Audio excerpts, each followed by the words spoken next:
तो छोटे ही बंदी महासुख होई से आगे बढ़ते हैं और आज एलपीजी बम की शुरुआत करते हैं। यानी जो न्यू इकोनॉमिक पॉलिसी आई थी, कारवा आगे बढ़ाते हैं। 6 पार्ट हो गए, हमारे 7 हुए है ना। इसमें हमें पढ़ना है लिबरलाइजेशन, प्राइवेटाइजेशन और ग्लोबलाइजेशन। सबसे पहली शुरुआत होती है लिबरलाइजेशन से। लिबरलाइजेशन का मतलब क्या है कि रिस्ट्रिक्शन यानी कंट्रोल को रिमूव करना, हटाना। जो कंट्रोल गवर्नमेंट ने रखा है उसको हटा लेती है तो वो होता है liberalisation. Liberalisation means removal of unnecessary control and restriction on business. It involves removal of entry and growth restriction on the private sector enterprises and the end of license, permit and quota.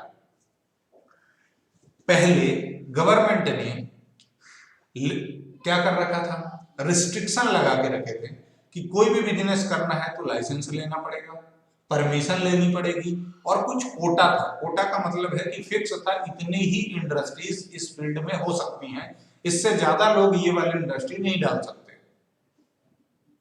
कोई भी industry हो, चाहे cotton हो, चाहे transport हो, चाहे communication हो, कोई सा भी हो, है ना। इन्होंने क्या करा, इसको खत्म कर दिया। The purpose was to unlock the economic potential of country. Country के अंदर जो आर्थिक स्थिति है, आर्थिक क्षमता है, पैसा है लोगों के पास, उसको लोग यूटिलाइज कर सके, लगाएं, ग्रोथ हो, ज्यादा बिजनेस होंगे, कंपटीशन बढ़ेगा, एम्प्लॉयमेंट के चांसेस बढ़ेंगे, सीधी सी बात। क्वालिटी प्रोडक्ट मिलेगा, डिफरेंशिएशन होगा प्रोडक्ट का। सबसे बड़ी चीज महंगाई को कंट्रोल होगी। क्यों? क्योंकि जब कंपटीशन होगा मार्केट के अंदर सेलर और प्रोड्यूसर में, तो निश्चित रूप से चीजें सस्ती करनी पड़ेगी। Encouraging private sector and MNC to invest and expand. MNC multinational company और प्राइवेट सेक्टर की जो कंपनियां थी उनको इनकरेज, बढ़ावा देना कि अरे आओ आओ देश के वीर जवानों आओ, है ना। The Indian industry has been liberalised in the following manner. क्या क्या लिबरलाइज किया, 7 पॉइंट में समझने के प्रयास करते हैं। Abolition of licensing requirement in most of the industries. बहुत सारे इंडस्ट्रीज से लाइसेंसिंग खत्म कर दी गई। नो रिस्ट्रिक्शन ऑन एक्सपांशन और कॉन्ट्रैक्शन ऑफ बिजनेस एक्टिविटीज। जिसको जब मर्जी है बिजनेस बढ़ाओ, जिसको जब मर्जी है बिजनेस बंद कर दो। एक्सपांशन बढ़ाना, कॉन्ट्रैक्शन यानी उसको सिकोड़ना, कम करना, मार्केट ऑपरेशन को बढ़ाना या घटाना, इसके लिए इन्होंने जो रिस्ट्रिक्शन लगा रखे थे वो खत्म कर दिए। कोई जरूरत नहीं परमिशन की, तो आपकी इच्छा। Removal of restriction on the movement of goods and services. पहले एक स्टेट से दूसरे स्टेट में गुड्स मूव नहीं होता था, होता भी था तो बहुत ज्यादा रिस्ट्रिक्शन थे, परमिशन थी, टर्म्स एंड कंडीशंस थी, खत्म कर दिया। गाना गाया, गाना तो बहुत दिनों बाद गाया, क्या गाया? देखो, removal of restriction on the government of goods and services. Goods and services का जो मूवमेंट था उसके रिस्ट्रिक्शंस खत्म कर दिए। Freedom in fixing the prices of goods and services. पहले रिस्ट्रिक्शन था कि किसी भी कमोडिटी का प्राइस गवर्नमेंट फिक्स करती थी, एक एरिया, एक स्लैब देती थी, उसके हिसाब से ही आपको प्राइसेस रखना होता था। खत्म कर दिया दादा, तुम्हारी जो मर्जी वो प्राइस रखो, पर बिजनेस बढ़ाओ। Reduction in taxes rate and lifting of unnecessary control over the economy. Economy के अंदर जो गवर्नमेंट के रिस्ट्रिक्शन थे खत्म करो, और जो टैक्स रेट ज्यादा लगता है उसको भी कम करो। Simplifying procedure of import and export. Import और एक्सपोर्ट का जो प्रोसीजर था, जटिल प्रक्रिया थी, टफ प्रोसेस था, बहुत सारे रिजिडनेस थे इसके अंदर, बहुत सारे रिस्ट्रिक्शन थे, बहुत सारे लॉज थे, है ना, परमिशन लेना, लाइसेंस लेना, तो ये खत्म करके बहुत सिंप्लीफाइड मैनर में एक प्रोसीजर दे दी। Liberal process to attract foreign capital and technology to India. Foreigners को बोला कि आप आके हमारे देश में लगाओ, हम आपको सुविधाएं देंगे, जैसे फॉरेन एक्सचेंज वगैरह की जो तकलीफें थी वो देंगे, जमीन प्रोवाइड करेंगे सरकारी कम रेट पे, है ना, ताकि आप हमारे यहाँ की इंडस्ट्री डालो, हमारे लोगों को एम्प्लॉयमेंट दो और हमारे यहाँ का इंफ्रास्ट्रक्चर डेवलप करो। कंडीशंस होती थी गवर्नमेंट, जैसे यदि कम दाम में जमीन आपको अवेलेबल करा रही है तो कंडीशन होती है उसमें कि आपको आजू बाजू के एरिया को डेवलप करना पड़ेगा, रोडें बनानी पड़ेगी, बिजली पानी, बिजली फ्री दे रहे हैं ना आपको, 5 साल तक हम बिजली फ्री देंगे, अब आपको क्या करना, बिजली के खंभे लगाओ, इस एरिया में बिजली लेके आओ, मतलब इंफ्रास्ट्रक्चर उसका तैयार करने का, वायरिंग करने का, ये मतलब तुम हमको बिल मत भरो, बल्कि क्या करो, यहाँ पे खंभे अपने लगा लो, बराबर, अपना खुद का इंफ्रास्ट्रक्चर तैयार कर लो, हम जो बिजली प्रोड्यूस करते हैं भाई हमारा खर्चा बचेगा खंभे गाड़ने में, तार लगाने में, है ना, तुम खुद लगा लो, सड़कें तुम खुद बना लो, बाकी हम तुमको जमीन सस्ते में दे देंगे, 4-5 साल के लिए टैक्स नहीं देंगे। इस तरीके से थोड़ा सा प्रोत्साहन देना स्टार्ट कर दिए, ठीक है। तो लिबरलाइजेशन के लिए गाना क्या है, कुंडी मत खड़काओ। प्राइवेटाइजेशन, प्राइवेटाइजेशन के लिए क्या है, प्राइवेटाइजेशन का मतलब यह है कि जो गवर्नमेंट ऑर्गेनाइजेशंस थे, गवर्नमेंट ने डिसइन्वेस्टमेंट स्टार्ट किया।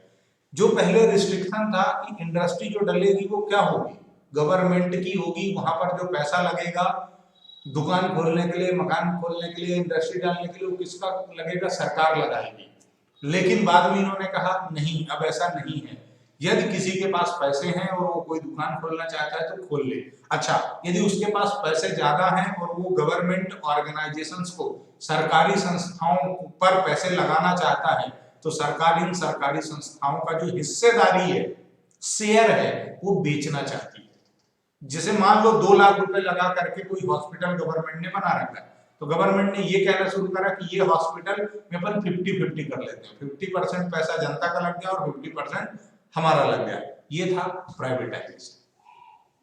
Means giving greater role to the private sector in the nation building process and a reduced role to the public sector.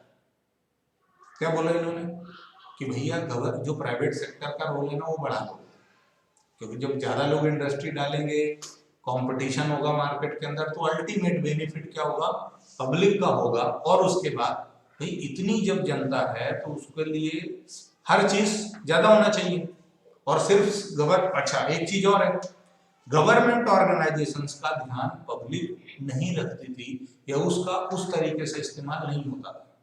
कोई भी आज भी हमारी ये मेंटेलिटी है, सरकारी तो है यार, पान खाया चूक दिया, कोई टूट रहा है कुछ चीज तो उस पर ध्यान नहीं देते हैं, है ना, सरकारी तो है यार, ऐसा बोल के निकल लेता आदमी। धीरे धीरे क्या हुआ, प्राइवेट हाथों में चला गया हर चीज, तो गवर्नमेंट को लॉसेस होते थे, हैवी लॉसेस होते थे। इवन कुछ डिपार्टमेंट गवर्नमेंट के ऐसे थे कि जिनको सैलरी नहीं निकाल पाते थे, वो जबरन में एम्प्लॉय रख रखे थे। अच्छा, सीधी सी बात है, गवर्नमेंट वसूलेगा किससे, पब्लिक से। गवर्नमेंट जितनी फ्री की चीजें देगा उसके लिए पैसा कहां से लाएगा, पब्लिक से ही लेगा ना। अरे कान इधर से पकड़ो या इधर से पकड़ो, एक ही बात होती है। गवर्नमेंट ने यदि कोई फ्री स्कीम लॉन्च की है और उसमें जो करोड़ों अरबों रुपए लगाएगी, वो कहीं ना कहीं किसी ना किसी रूप में दूसरे तरीके से वसूलना पड़ेगा, है ना। तो गवर्नमेंट ने क्या करा, प्राइवेटाइजेशन कर दिया कि दादा यार हमको हमारे ऑर्गेनाइजेशन चाहिए ही नहीं, पब्लिक है ना, जनता जनार्दन है, जनता ही सब कुछ है। अब पब्लिक ही अपनी इंडस्ट्री डाले और अपना काम देखना शुरू करे। तो पहला इसमें क्या कदम उठाया गवर्नमेंट ने, डिसइन्वेस्टमेंट। डिसइन्वेस्टमेंट का मतलब पब्लिक सेक्टर के शेयर प्राइवेट सेक्टर को बेचना शुरू कर दिए, सेल करना शुरू कर दिए। Disinvestment refers to the selling a part or the whole of share of public sector undertaking PSU, that is transfer of public sector enterprises to the private sector. It dilutes the stake of government in the PSU. If private sector acquires more than 51% shares, then it would result in transfer of ownership and management of PSU to the private sector. PSU मतलब public sector undertaking।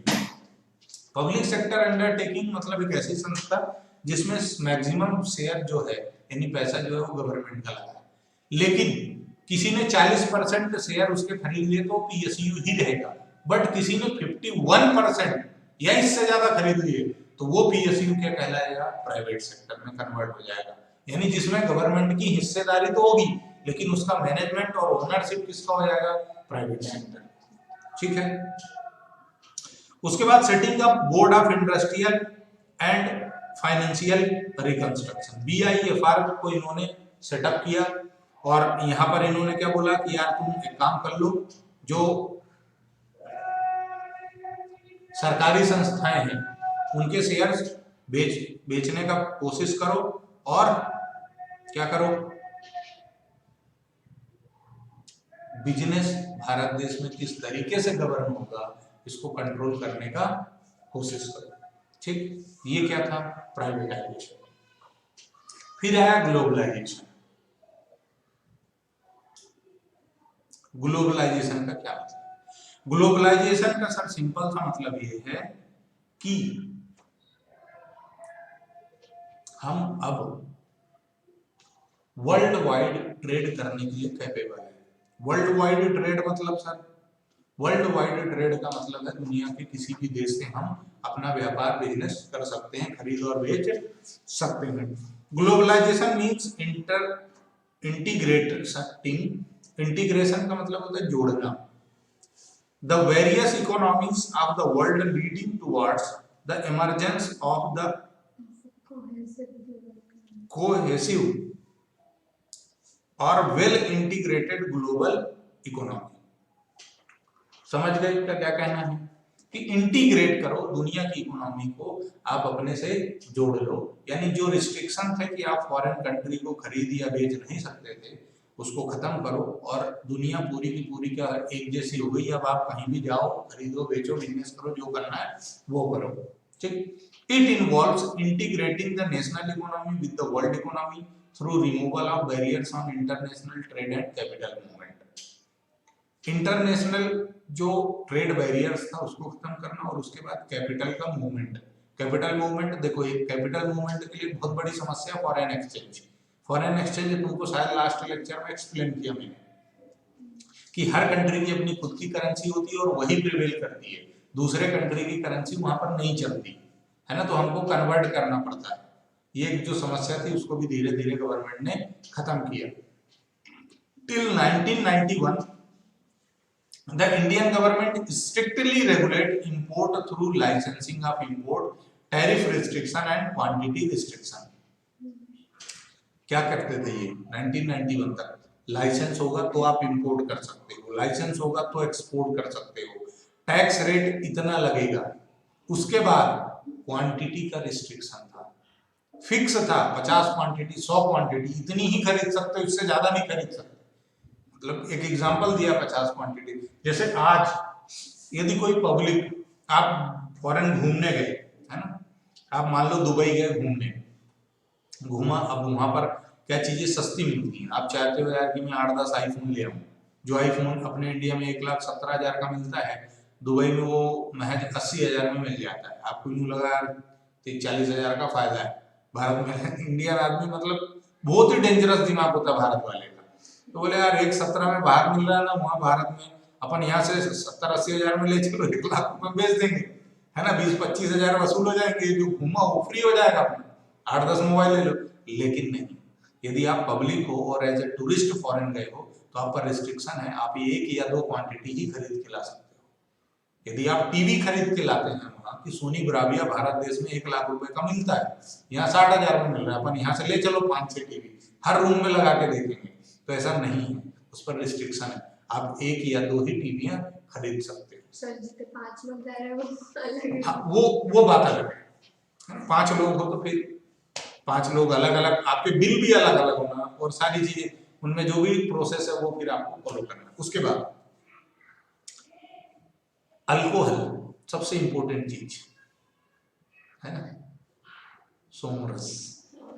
तो ये जो अमृत पान वाले लोग हैं वो क्या करते थे यार, इंपोर्टेड आइटम पीने का है, तो अब पियो तो सही, डूब जाओ उसमें कोई दिक्कत नहीं, लेकिन यदि आप एज अ इंपोर्ट कर रहे हो, यानी कि आप खरीद रहे हो, आप ट्रेडर हो, तो बात दूसरी, अदरवाइज उसमें रिस्ट्रिक्शन है, 1 या 2 बोतल से ज्यादा 5 लीटर या 10 लीटर से ज्यादा आप उसको कैरी नहीं कर सकते, ठीक है। अच्छा सर कैरी कर लिया, पकड़ा गया तो 10-15 टाइम्स पेनल्टी। आजकल तो और बढ़ा दिए है ना, टैक्स अलग देना है, पेनल्टी अलग देना है, ठीक है। However, the new economic policy aimed to liberalize foreign trade. हालांकि जो नई इकोनॉमिक पॉलिसी थी इसने लिबरल किया है ना, लिबरल किया यानी कि थोड़ा सा जो रिस्ट्रिक्शंस थे, बैरियर्स थे उनको कम किया, पर एकदम पूरा कम नहीं किया है ना। प्रमोशन दिया एक्सपोर्ट के लिए, इंपोर्ट के लिए। एक्सपोर्ट यदि आप टोटली 100% एक्सपोर्ट करते हो ना तो आपको जो टैक्सेस है ना उसमें हमेशा के लिए रिलीफ मिलता है। क्यों? क्योंकि आप फॉरेन कंट्री का करेंसी इंडिया में लेके आते हो, फॉरेन रिजर्व हमारे यहाँ बढ़ता है। तुम लोगों को मालूम नहीं होगा, भारत देश ने अमेरिका से बॉन्ड ले रखे 216 करोड़ रुपए। अब ये क्या होता है सर? बॉन्ड वो साइन करवाते हैं ना। बॉन्ड एक ऐसा प्रेम पत्र होता है जो दो लोगों के बीच में लिया और दिया जाता है। उसमें ये वादा होता है कि आज तुम हमको पैसा दे दो और इतने समय के बाद हम इसमें तुमको ब्याज जोड़ के दे देंगे। यानी 1 लाख रुपए आज दे दो हमको और उसके बदले हम साइन करके ये दे देते हैं तुमको, तुम इसको रख लो, साल भर बाद तुम हमसे 1,20,000 रुपए ले जाना। और ये जो 20,000 है ये इंटरेस्ट नहीं कहलाता है, इसका नाम होता है क्या? यील्ड। बॉन्ड यील्ड बोला जाता है उसको, YIELD, यील्ड बोला जाता है उसको, ब्याज नहीं बोला जाता है ना। अच्छा सर तो पगली है, पगला है क्या अमेरिका जी 216 करोड़ ले लिए और भारत को ऐसा बोल दिया कि यार तू मेरे को 216 दे दे, मैं तेरे को इसके बदले 236 करोड़ दे दूंगा? नहीं, देखो उनको पास एक फिक्स अमाउंट मिल गया और उसका टाइम ड्यूरेशन फिक्स है। इतना पैसा कोई आसानी से देता है? नहीं देता। वो उसको इन्वेस्ट करेंगे। अच्छा, कुछ सारे देश ऐसे हैं क्या दुनिया में जिनके पास खूब पैसा है? नहीं, कुछ गरीब देश भी। तो वो क्या करता है? उन कंट्रीज को लोन देता है। भाई अपन वर्ल्ड बैंक से लोन लेते हैं ना, ऐसे ही वो उन कंट्रीज से लोन लेते हैं जो डेवलप्ड कंट्रीज होती हैं। तो फिर वो वहां पर ज्यादा रेट ऑफ इंटरेस्ट से दे देता है, बीच में उसके पास पैसा ना होते हुए भी वो इनकम जनरेट अपनी करता है। अच्छा, सभी से आप बॉन्ड, अच्छा ऐसा हर देश के साथ कर सकते हो क्या? नहीं सर, अमेरिका से ही क्यों 216 करोड़ का बॉन्ड लिया अपन ने? क्यों? क्योंकि ट्रस्ट वर्दी कंट्री है जिस पर आप यकीन कर सकते हो, उसकी जो इकोनॉमी है बहुत प्रॉस्परस है। गरीब देश नहीं, भिखारी नहीं, पर भिखारी होगा भी तो 2-4-10 साल लगेंगे उसको भिखारी होने में, इतने में अपन वसूली कर सकते हैं। कभी भी किसी को उधार पैसे कब दिए जाते हैं? जब उससे वसूली के चांसेस है। ये भी एक बिजनेस एनवायरनमेंट, ठीक है, अपन बड़े होंगे। Globalization increased the level of interaction and interdependence among the various nations of global economy. इन्होंने सीधा सा क्या कर दिया? अब एक प्लेटफॉर्म दे दिया, आपको कोई समस्या है आप वर्ल्ड वाइड ट्रेड कर सकते हो, ग्लोबलाइज्ड, कोई रिस्ट्रिक्शन नहीं है, स्वतंत्र हो, आपको जो करना है वो कर सकते हो, ठीक है। अच्छा, विच इकोनॉमी इज ट्रूली ग्लोबलाइज्ड? कौन सी इकोनॉमी सही मायने में ग्लोबलाइज्ड है? Free flow of goods and services across nation, free flow of capital across nation, free flow of information and technology, free movement of goods across borders, a common acceptable mechanism for the settlement of dispute, a global governance perspective. क्या है, कौन सी है? एक तो across border, ये global है, उसके बाद सेटलमेंट ऑफ डिस्प्यूट नहीं है, क्रॉस बॉर्डर जहां पर आप डीलिंग कर सकते हो, फ्री मूवमेंट है, वो ग्लोबल है, ठीक है, बराबर। चलो आज की कथा यहाँ समाप्त होती है। आपका बहुत बहुत शुक्रिया, थैंक यू।